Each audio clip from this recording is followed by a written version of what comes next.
테슬라 소식입니다. 1. 개발 중인 자율주행 내달 대중에 공개. 일론 머스크가 현재 개발 중인 차세대 완전 자율주행 기능 베타 버전을 한 달 안에 일반 대중들에게 공개하겠다고 밝혔다.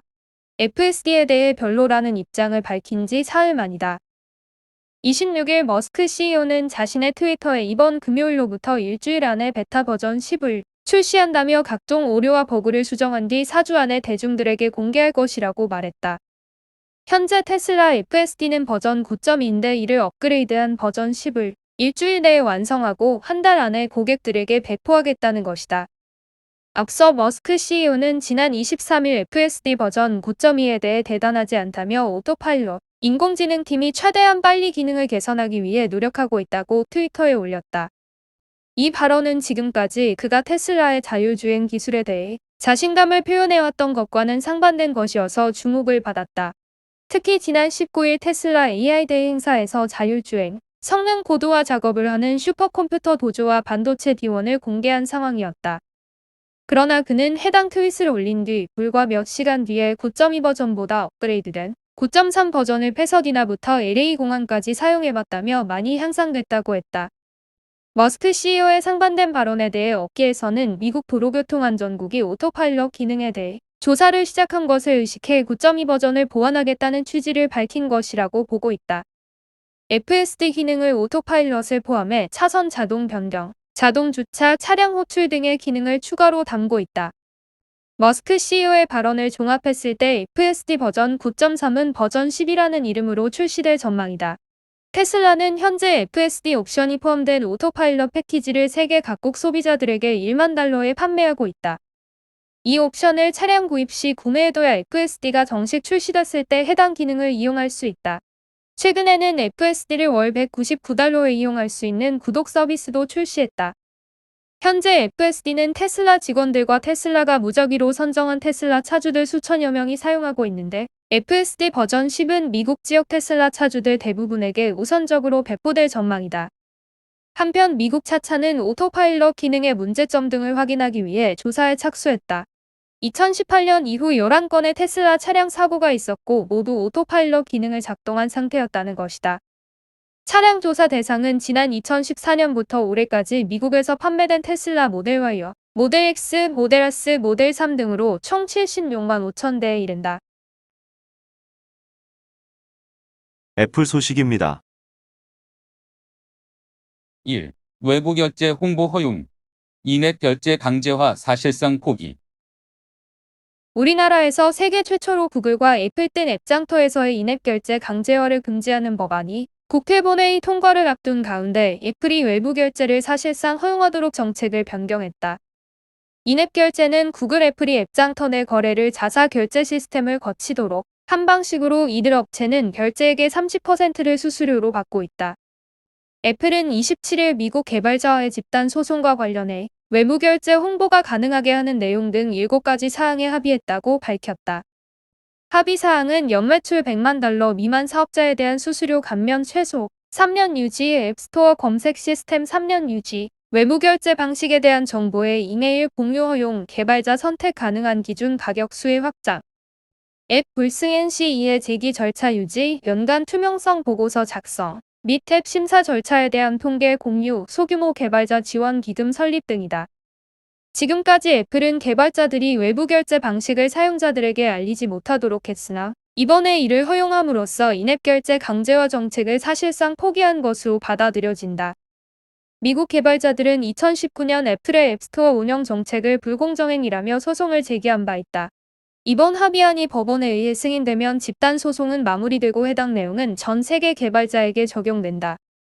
앱스토어 총괄 필 쉴러는 앱스토어는 이용자가 앱을 다운로드하는 가장 안전하고 신뢰받는 공간이자 개발자들이 새로운 비즈니스를 혁신하고 번창하며 성장시킬 기회의 장이라며 앱스토어의 궁극적 목표와 모든 이용자에게 혜택이 돌아갈 이번 합의에 대해 함께 노력한 모든 개발자에게 감사드린다고 밝혔다. 애플은 자사 애플뉴스에 참여한 언론사들의 인앱 구독료 수수료를 1년간 30%에서 15% 낮춰주기로 하는 내용의 애플뉴스 파트너 프로그램을 발표했다. 애플 뉴스는 아이폰에 기본적으로 설치되어 있는 뉴스 앱으로 다양한 언론사의 기사를 한데 모아 보여준다. 이번 조치는 전 세계적으로 앱 수수료를 둘러싼 갈등과 불만이 고조되는 상황에서 나왔다. 인기 1인칭 슈터 게임 포트나이트 개발사인 에픽게임즈는 앱스토어를 통해 물리는 30%의 수수료를 피하고자 애플을 상대로 소송 중이다. 동영상 음악 스트리밍 서비스 넷플릭스와 스포티파이는 수수료를 물지 않기 위해 앱스토어에서 철수했다. 미국 의회에서는 앱 개발자들에게 앱스토어가 아닌 다른 결제 수단을 이용하도록 허락하라고 애플 측에 요구하는 내용의 법안이 논의 중이다. 국내에서도 25일 국회법사위에서 앱 마켓 사업자가 모바일 콘텐츠 제공자에게 특정한 결제 방식을 강제하는 것을 금지하는 전기통신사업법 개정안을 통과시켰다. 마이크로소프트 소식입니다. 1.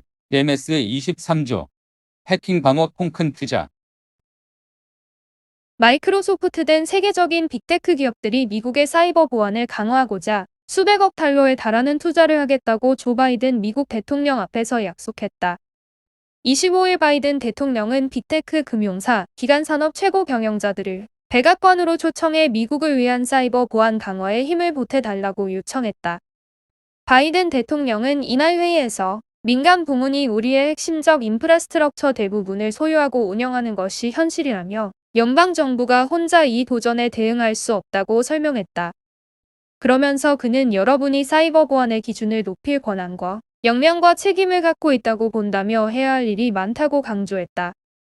이날 회의에는 팀 쿡 애플 CEO, 사티아 나델라 MS CEO, 순다르 피차이 구글 CEO, 앤디 제시 아마존 CEO, 아르빈드 크리슈나 IBM CEO, 제이미 다이먼 JP 모건 체이스 CEO, 톰 패닝 서던 컴퍼니 CEO 등이 참여해 통 큰 투자를 약속했다. 구글은 향후 5년간 100억 달러 이상을 오픈소스 보안 소프트웨어 공급망 강화에 투자하기로 했다. 특히 대학을 가지 않고도 온라인 교육만으로 첨단 영역 실무를 익힐 수 있는 구글 경력 인증서 프로젝트를 통해 미국인 10만 명을 교육할 방침이다. 나델라 CEO는 회의 직후 트위터를 통해 5년간 200억 달러를 투자하기로 약속했다. MS는 정부 기관들이 보안 시스템을 업데이트할 수 있도록 지원하며 사이버 보안 교육을 위해 1억 5천만 달러를 지출할 방침이다. IBM은 3년간 15만 명을 상대로 사이버 보안 기술을 교육할 예정이며 양자 컴퓨터를 활용한 강도 높은 양자 암호 기술을 개발할 계획이다. 앞서 미국은 해커로부터 잇따라 공급망을 공격받으며 정보 유출은 물론 기간 산업까지 타격을 받았다. 작년 12월에는 러시아 해커 코지베어가 솔라윈즈라는 솔루션 기업의 소프트웨어 업데이트를 위장해 상무부, 재무부, 국토안보부, 국무부 등의 PC를 해킹했으며 올해 들어서는 전 세계 최대 정육업체로 꼽히는 JBS와 미국 동부 지역의 석유 공급을 담당하는 콜로니얼 파이프라인이 랜섬웨어 해킹을 당해 수일간 셧다운된 바 있다. 아마존 소식입니다. 1. 서학개미 아마존 산다. 올해 들어서도 해외 주식에 투자하는 서학개미들이 크게 늘고 있다. 상반기에만 서학개미들이 사고 판 해외 주식은 240조 원어치에 육박한다.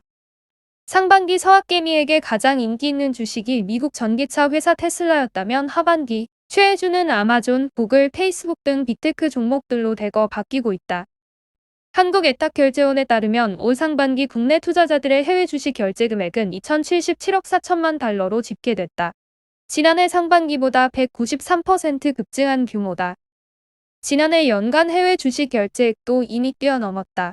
이 가운데 미국 주식 비중이 93.37%로 가장 높았다. 해외 주식 투자가 꾸준히 늘어나는 가운데 투자자들이 장바구니에 담는 종목도 크게 달라지고 있다.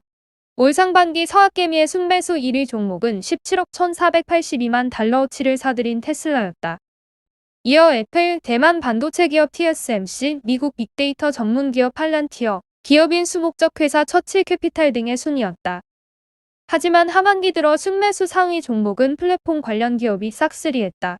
7월부터 이달 22일까지 서학개미들이 가장 많이 사들인 종목은 아마존으로 2억 6,646만 달러어치를 순매수한 것으로 집계됐다. 이어 구글의 모회사 알파벳, 홍콩항생기업 지수 상장지수 펀드, 마이크로소프트 등이 뒤를 이었다. 상반기 1위였던 테슬라의 인기는 점점 식어가고 있다. 고공행진하던 테슬라 주가가 최근 휘청거리면서 서학개미들이 등을 돌린 것으로 분석된다. 지난해 수익률이 719%에 달했던 테슬라는 올 들어 이달 22일까지 마이너스 6.78%의 저조한 수익률을 보이고 있다. 일론 머스크 비트코인을 통한 차량 대금 결제를 번복하는 등 잦은 설화에 휘말린 데다 전기차 배터리 개발 및 양산이 지연되고 있는 것이 영향을 준 것으로 보인다. 반면 비대면 플랫폼 기반의 핀테크, 클라우드, 온라인 쇼핑 관련 기업들은 성장에 대한 기대감을 높이고 있다. 알파벳은 미국의 경기 회복에 힘입어 광고 수익이 크게 늘면서 2분기 매출이 618억 6천만 달러로 전년 동기 대비 62% 급증했다. 마이크로소프트의 매출도 461억 5천만 달러로 21% 증가했다. 쿠팡 소식입니다. 1. 30달러 찍은 쿠팡 주가, 2월가 저평가 판단. 27일 미국 뉴욕증권거래소에 따르면 쿠팡의 주가는 현지 시각 25일 기준 30.86달러로 거래를 마감했다. 쿠팡은 지난 3월 미국 뉴욕 증시에 35달러로 상장됐다. 첫날 상장가 대비 40.71% 오른 49.25달러의 거래를 마감하며 화려한 데뷔전을 치렀다. 이후 40달러 선을 횡보하다 30달러대까지 내려왔다. 업계에선 쿠팡의 추가 하락 이유에 대해 다양한 의견을 내놓고 있다. 일단 쿠팡의 매출 성장은 뚜렷하다는 점에 대해선 이견이 없다. 쿠팡의 2분기 매출은 전년 동기 대비 71% 증가한 44억 7천만 달러로 급증했다. 분기 최초 5조 원 매출 돌파 및 분기 최대 실적을 기록했다. 15분기 연속 50% 이상 성장이란 결과물도 내놨다. 문제는 단기적 손실이 커졌다는 점이다. 올해 2분기 영업 손실이 덕평물류센터 화재 사고에 따른 재고 손실 등 관련 비용 반영으로 5억 1,800만 달러로 늘었다는 점이다. 이 중 상당수가 보험금이 회수되면 보전되는 일회성 손실이지만 투자자 입장에선 불안하다. 이달 들어 보호예수 물량이 풀린 것도 이유다. 일부 임직원이 주식을 매도해 차익 실현에 나서자 주가의 악재로 작용했다. 일반적으로 임직원의 주식 매도는 주가에 부정적으로 작용한다. 쿠팡 측은 2분기 실적 발표 후 컨퍼런스 콜에서 15분기 연속 성장세를 주목해달라고 강조했다. 회사 관계자는 화재 관련 손실은 보험이 보전해주는 한도 내에서 앞으로 반영될 예정이라고 설명했다. 이달 들어 월가에선 쿠팡 주가에 대해 저평가됐다는 리포트가 등장했다. 최근 주가 흐름과 무관하게 미래 기업 가치를 긍정적으로 평가했다. 뱅크 오브 아메리카는 지난 12일 리포트를 통해 목표가를 55달러로 제시했다. 보아는 쿠팡의 1회 이상 구매한 활성 고객 수가 약 1,700만 명으로 26% 증가했다는 점을 강조했다. 신선식품을 담당하는 쿠팡 프레시의 매출 성장률이 100%를 넘는 데다 쿠팡이츠 역시 연평균 성장률이 121%로 예측해 목표 주가를 계산했다. 골드만삭스 역시 쿠팡 목표 주가를 61달러로 내놨다. 보아와 마찬가지로 고객 증가뿐 아니라 쿠팡 프레시와 쿠팡이츠의 성장성에 무게를 뒀다. 쿠팡은 주가 하락에도 여전히 서학개미의 관심을 받고 있다. 한국예탁결제원 증권정보 포털에 따르면 이달 최근 한 달간 국내 개인 투자자는 3,137만 달러 순매수했다. 이는 해외 주식 투자 종목 중 15위에 달하는 금액이다. 미국 주식 투자 전문 매체 시킹알파 측은 쿠팡의 내재 가치는 50달러로 애널리스트의 평균 목표가인 44.7달러보다 높다고 강조했다.